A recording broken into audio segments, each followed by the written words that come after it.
Un muy cordial saludo a las personas que sintonizan este canal. Como siempre es un placer estar de nuevo junto a ustedes. Y les habla Ivo Hernández. Estamos acá para seguir comentando textos. De hecho, y tenemos ya una lista importante de textos por hacer. Esperamos que usted esté vinculado a este canal. Si le parece y le gusta lo que ve, puede entonces afiliarse a él, marcar allí, hacerse asiduo de él y decir que le gusta y estar pendiente de los nuevos videos que vamos produciendo. Tenemos, como decimos, una serie de libros ya preparados que nos había... las actividades del semestre nos habían un poco separado también de lo que había sido la actividad cotidiana de producir estas revisiones de libros. Hoy tenemos uno muy interesante. Llegamos prácticamente por casualidad a este texto. Un texto esos textos que uno se sorprende, los compra, los lee con alguna aprehensión al comienzo y después con muchísima afición. Y es el caso de esta traducción. Se llama Una nueva traducción del libro de Job. Estamos hablando del texto bíblico, Job. Lo hace el profesor Edward Greenstein. El profesor Edward Greenstein se desempeña en Israel, en la universidad. Él es un filólogo bíblico. Es una persona que está vinculada sobre todo a la llamada Biblia judía.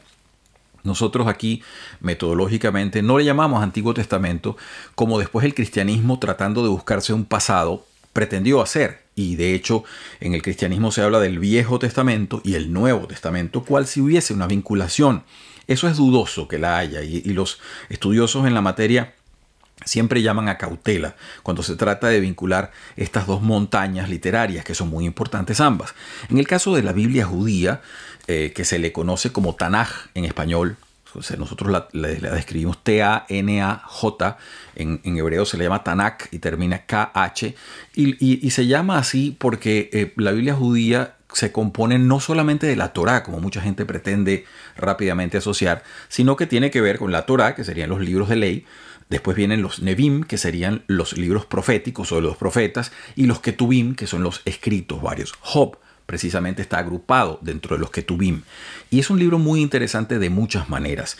Usted pudiera preguntarse, bueno, ¿qué tiene que ver que un señor, un profesor, se ponga a traducir en particular el libro de Job? ¿Por qué lo hace y qué lo motiva? Bueno, ya le vamos a entrar en materia cuando hablemos de Greenstein y sus motivos. Él habla claramente, él dice, bueno, hay muchas razones, una de ellas fundamental. Yo he estado vinculado directa o indirectamente al libro de Job en los últimos 40 años, dando clases, hablando. Y es un libro muy particular. Ya vamos a ver por qué. Es un libro primeramente de un personaje no judío. Es decir, Job y los tres amigos que salen allí hablando no son personajes judíos. Eso es demostrable tanto por los lenguajes que utilizan como por los nombres, una cantidad de aseveraciones. De manera que ya por allí llama la atención que un libro de un personaje no judío se esté incluido dentro del canon de esa Tanakh. ¿Por qué? ¿Qué lleva a todo eso? ¿Y cuál es el tema fundamental de este libro? Entonces, pasando ya más en materia, el libro de Job pertenece a tres libros llamados los libros de la sabiduría. Son libros muy particulares. Estamos hablando de Proverbios. Todo el mundo ha hablado, se le asocia los llamados Proverbios del rey Salomón, Job y el Eclesiastés. Ahora, ¿qué tienen en particular estos libros? Proverbios nos presenta una especie de teleología simple en donde quien haga el bien va a recibir bien. Si usted se porta bien, es muy probable que la deidad lo retribuya, que Dios, la fortuna, etcétera, le haga a usted el bien. Eso está lógico. El Eclesiastés, en cambio, ya es una persona un poco más distante. Ya es una persona que entiende que la vida y la fortuna pueden ser caprichosas, que no siempre se corresponde uno a uno esa bondad con la bondad recibida, que las cosas tienen su forma y manera. Y el libro de Job, repetimos, un libro muy polémico desde muchos puntos de vista, desde un punto de vista teológico, desde un punto de vista narrativo, desde un punto de vista poético, porque aquí vamos a ver la mezcla deliberada de prosa y poema, en donde las personas se responden como si fuese una especie de contrapunteo, se hablan en poema y el otro responde en poema también, ¿no? Y entonces se ve todo, incluso Dios participa y Dios habla también en poema. Entonces, muy interesante. Y esto con un prólogo y un epílogo en prosa ambos. Entonces, muy interesante la construcción, que tiene además la forma de diálogos. Pero repetimos, esa situación que nos lleva a entender ese poema tan curioso, es un hombre que al final del día no tiene ninguna paciencia. Eso es una cosa que ciertos autores cristianos han pretendido hacernos ver, como que Job es un tipo paciente. Job no tiene ninguna paciencia. Eso no está inscrito en el libro. Job es un sujeto además muy impaciente, que lo que quiere es llevar a Dios a juicio, que está consciente de la bondad de Dios, pero también de su maldad, y que no logra explicarse la tesis inmanente de todo el discurso, que es: ¿por qué si yo he sido bueno? ¿Por qué si yo he cumplido todos los dictámenes de la ley? ¿Por qué me han pasado las cosas malas? Esa es la tesis fundamental y esa es la tesis con la cual él va a dialogar con sus amigos. Tiene primero 3 amigos y luego un sujeto que aparece al final que se llama Elihu, ya vamos a hablar de él, que se incorpora y que muchos estudiosos dicen que es una adición posterior. ¿Ok? Esto es bien interesante verlo. Primero, entrando ya en materia, el libro tiene una data no tan antigua. Se sabe que el libro es un relato post-babilónico.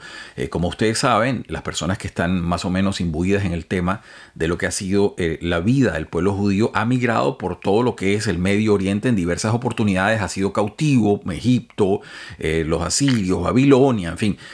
Y allí, en ese periodo post-babilónico, podemos dictaminar que sería más o menos el periodo persa, cuando es Job que se escribe este texto. Repetimos, el mito como tal tiene una antigüedad mayor. Existen vinculaciones a textos sumerios, a textos egipcios, en donde se hablan de esta especie de figura que cae en desgracia, bien de parte de los señores que lo regían, bien de parte de un dios. Hay diversos relatos, lo cita muy bien Greenstein y los vincula, de manera que en sí la trama de Job no es en sí misma original, tiene originalidades, por supuesto, pero en sí mismo el hilo conductor ya tiene algunos ancestros vinculantes en el pasado. Entonces, volviendo nuevamente a lo que sería este texto, que en particular nos emociona, repetimos, por la profundidad y la permanencia de esto, esas verdades anímicas, como pudiera llamarlas un jungiano, hablamos de Carl Gustav Jung, esas ideas de lo trascendente y de las verdades numénicas que se manejan en estos textos, nos llevan a hacer el texto de Job, o a verlo como una especie de hipertexto, como de portales, en donde usted puede ver cada situación no solo vinculante al momento o a la historicidad que pueda o no haber tenido, eso ya prácticamente es irrelevante, sino a la inmanencia de lo que sería la discusión de lo que se está dando y los temas fundamentales que se están llevando a cabo acá y que se están discutiendo entre los autores. Entonces, paso nuevamente a lo que les decía, y disculpen si hay un poco de salto metodológico en esto, pero es que trato de abordar diversos puntos. Les decía primero que se pueden precisar algunas cosas en el texto. Una de ellas es que el relato es post-babilónico. Se cree que la fuente más antigua a la cual tenemos acceso estuvo en los rollos de Qumran, esos rollos del Mar Muerto que se descubrieron alrededor de los años 40 del siglo XX. Es una de las más antiguas. Sin embargo, el texto está completamente repleto de diversos alusiones a acadio, es decir, un idioma mucho más antiguo. Tiene, por supuesto, arameo, tiene hebreo, tiene diversas alusiones, y la persona que lo escribió manifiesta un conocimiento bien interesante de diversos mitos y diversos relatos bíblicos que están allí. Hay alusión al primer Isaías, hay alusión al primer Jeremías. Es decir, hay una cantidad de familiaridades dentro de este texto que vale la pena aludir y discutir. Se sabe, y lo anoté acá justamente, que se habla de la provincia de Yehud, es decir, ya estaría Israel más o menos ubicado en una zona geográfica. Entonces ya hay unos vinculantes importantes. El nombre de Job, además, se supone educadamente que pudiera vincularse a un rey muy antiguo. Estamos hablando 1400 a.C. Este texto escrito más o menos entre el 500 y el 400 a.C. 1500 a.C. un rey que se habría llamado Ayub. Y ya por ahí les vamos a dar más vinculaciones. Eso lo cita Greenstein. Entrando sobre lo que sería el formato del diálogo o lo que es el libro de Job, se los explico como una especie de esquema para que lo podamos ver, y después entramos en materia con lo que dice ya el profesor Greenstein. El libro comienza con un prólogo, y no estoy siguiendo otras traducciones, ni la Septuaginta, ni otros, sino directamente los textos masoréticos que cita Greenstein. Masorético se llama por la masura, por la tradición hebrea. Estos textos, él cita y conoce muy bien las otras traducciones, incluso la traducción griega, la maneja y tal, pero él se maneja básicamente por los textos masoréticos. Lo primero es un prólogo, ya vamos a entrar un poquito en detalle. Ahí, en ese prólogo, se nos dice quién es Job, quién es esta persona, se habla de Dios, se habla de las creaciones que están allí, de los ángeles o de los espíritus, y se habla de una figura muy particular que tiene muy poco que ver con lo que nosotros entendemos. Se habla de una figura que se llama el Satán. Ahora, el Satán no tiene nada que ver con el diablito posterior o el diablo ese que huele a azufre, que maneja el infierno con calderas y todo aquello. No, esta es una figura que aparece allí como una especie de el que contesta, el que arguye, el que discute y habla. Entonces ya vamos a ver un poco más en esa figura cómo se potabiliza eso dentro de un relato. Luego viene el discurso de apertura de Job, luego que le han pasado todas las desgracias a las cuales se le somete. Y aparecen los famosos tres amigos. Están tres amigos, cada uno de ellos va a adoptar una postura retórica, es decir, cada uno de ellos va a tratar de argumentar. Job se queja, él maldice el día en que nació, él dice, ¿por qué me ha pasado todo esto que me ha sucedido? Y entonces vienen los tres amigos a argumentar, repito, tres posiciones diversas. El primero se llama Elifaz. Y entonces usted tiene el corto donde aparece la posición retórica y las ideas que maneja Elifaz. Luego Job le responde. Esto está escrito en poema. Luego Job le responde igualmente. Entonces viene el segundo amigo que se llama Bildad. Bildad expone también su punto. Un punto bastante polémico, por cierto, porque dentro de las cosas que dice, bueno, si tus hijos los mataron, algo malo habrán hecho. Está en esa especie de quid pro quo, de retribución de la deidad en cuanto a la justicia. Y Job entonces viene y le responde a él. Luego viene Zofar, que es el tercero de los amigos, y expone su punto también, y Job le responde a Zofar. Este ciclo se vuelve a repetir, es decir, aparece de nuevo Elifaz vindicando nuevamente sus ideas y exponiendo un par de ideas de cosas nuevas, de ideas nuevas. Luego aparece Bildad, Job le responde. Luego aparece Bildad, expone de nuevo, Job le vuelve a responder. Y luego aparece Zofar, vuelve a hablar y Job le vuelve a responder. Hasta allí se da una especie de doble ciclo donde cada actor habla, expone sus ideas, Job las refuta y las refuta muy contundentemente, y donde se ve que permanentemente Job, ninguna paciencia, Job lo que está es hablando, que él dice, yo quiero que Dios me responda por lo que me ha hecho, y argumenta de una manera bastante contundente, incluso para los estándares de mucha iglesia posterior, incluso sacrílega, porque él habla directo y no está no se va por las orillas, se va directo al punto. Entonces ahí, luego que estos dos ciclos de diálogos en forma de poema se han dado, viene un cuarto personaje que no aparece al comienzo del libro y que muchos expertos dicen que esto es una edición posterior. Es un sujeto que se llama Elihu. Este sí es un nombre hebreo. Elihu aparece y entonces argumenta en favor de la divinidad. Da 4 discursos relativos. Los primeros 3 son breves, el cuarto es más extenso, en donde él refuta. Primero les dice a los amigos que habían sido unos aguados retóricos, que no habían puesto los puntos claramente, que cómo es posible que este señor esté difamando contra Dios y ellos no puedan hacer valer la idea de una justicia divina. Entonces él expone sus puntos, y después de esto, cuando ya el hijo da sus 4 discursos, aparece Dios. Dios aparece primeramente en medio de una tormenta y empieza a hablar, le habla muy duro a Job, empieza a hablar de su propio poder, de su omnipotencia, etcétera, etcétera. Luego Job se queda más o menos anonadado y dice, bueno, si yo me llevo la mano a la boca, lo explica Greenstein, que es una especie de simbología para decir, bueno, yo quiero escuchar más.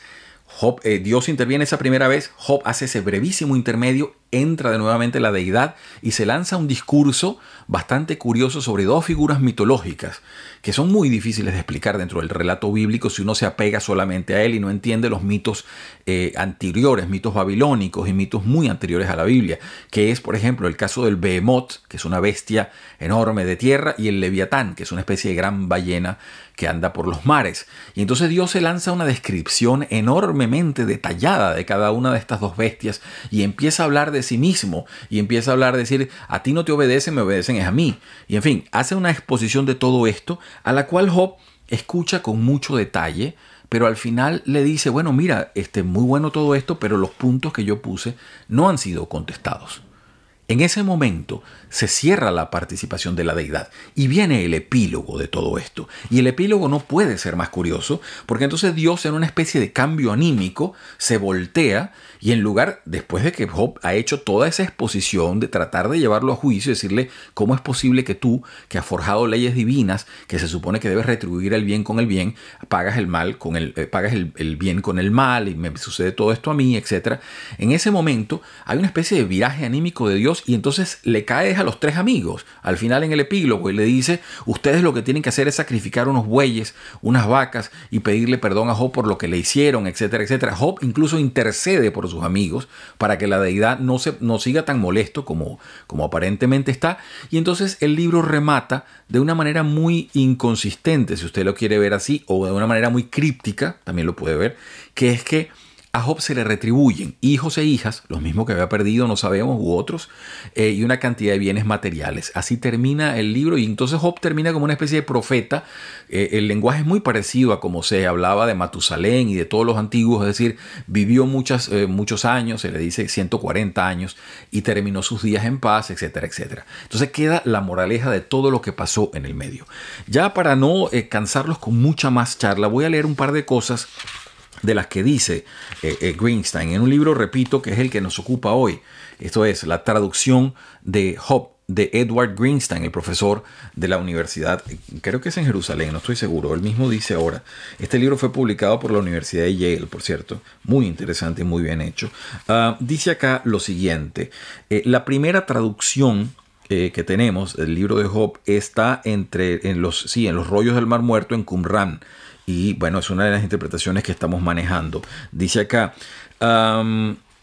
los rabinos durante la historia del pueblo judío siempre han tenido el conflicto si la historia de Job era histórica o ficticia. Y si acaso el libro de Job era fundamentalmente un libro piadoso o blasfemo.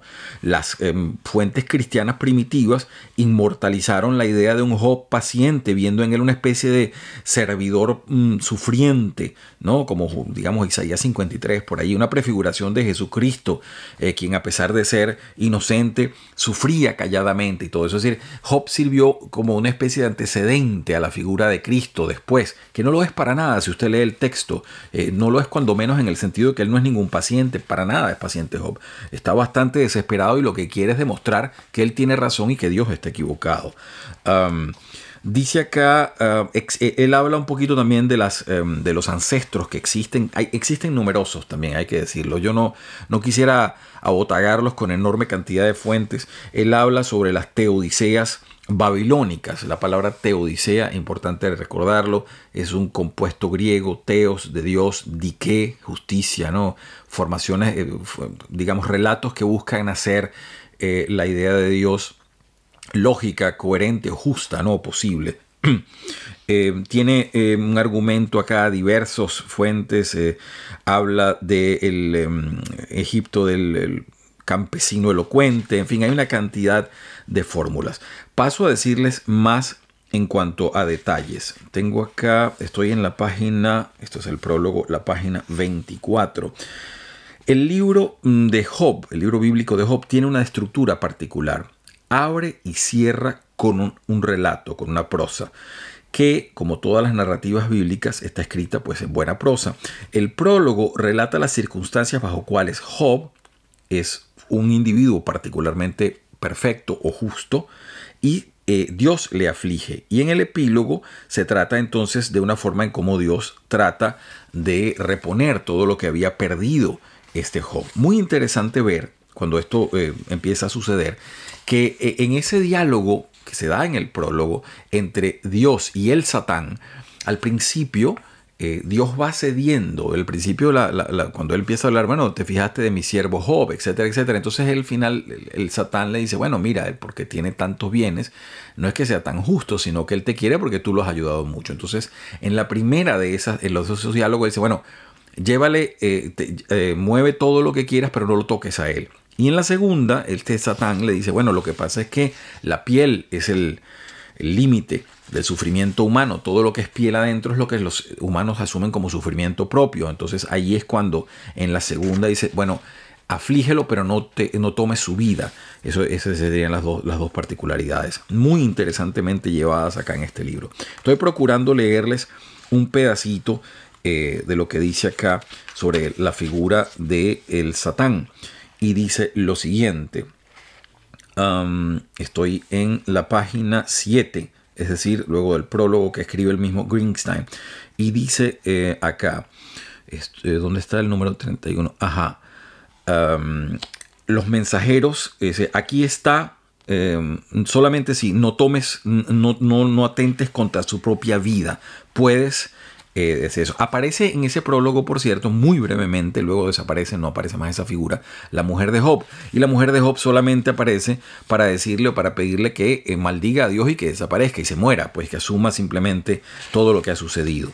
Y ahí comienza ese discurso de apertura de Job. Repetimos, el libro, una nueva traducción, Edward Greenstein. Me llevaría horas los pormenores que toma el profesor Greenstein para vincular el texto con otras traducciones y el texto con otros relatos. Es decir, nos lleva a una sumamente imbricada vinculación que es muy rica. Porque recuérdese, y esto hay que entenderlo, repetimos, con el conocimiento de los textos bíblicos, sobre todo de la Biblia judía, no se trata solamente de relatos producidos por autores del pueblo judío, sino por una cantidad de enormes influencias. Hay textos cananeos, hay influencia de un montón de mitologías y vínculos que han pasado. Estos libros tienen, por supuesto, la validez histórica de ser muy antiguos, pero también de ser narrativas que comprimen una sabiduría. Y hablábamos por ello de los portales y de la forma como las cosas se vinculan a la actualidad, como si fuese algo que es inmanente, noumenal, lo llama Jung, es decir, como algo que trabaja una esencia no verbalizable, pero sí presentible o sensibilizable para el ser humano. No les vamos a quitar más tiempo a ustedes. Gracias por haber estado con nosotros. El libro es altamente recomendable, no es económico. No sabemos si van a sacar una versión un poco más económica, estas de paperback o de esas con libros de tapa blanda.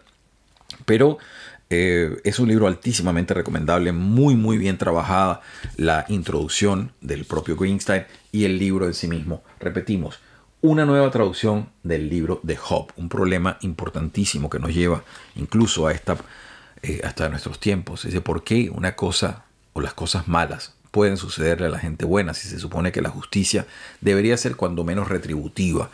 Es muy interesante, sobre todo en los dos discursos finales uno se da cuenta que esa deidad que describe ese libro es una deidad muy polémica, es una deidad completamente amoral, es decir, no está circunscrita a ningún canon de nada y parece muy arrebatada por sus pasiones, ¿no? Entonces uno se queda pensando, bueno, no hay ningún parlamento de vinculación ética a lo que se está diciendo, sino simplemente una volición permanente de lo que deba hacerse o no.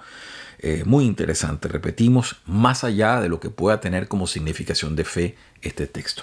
Ha sido un placer estar junto a ustedes. Vienen más libros, así que si esto le gusta, puede usted afiliarse al canal y, por supuesto, dejarnos sus observaciones. Eso enriquece todo porque podemos discutir las ideas que se vayan presentando. Como siempre, acá les saluda Ivo Hernández.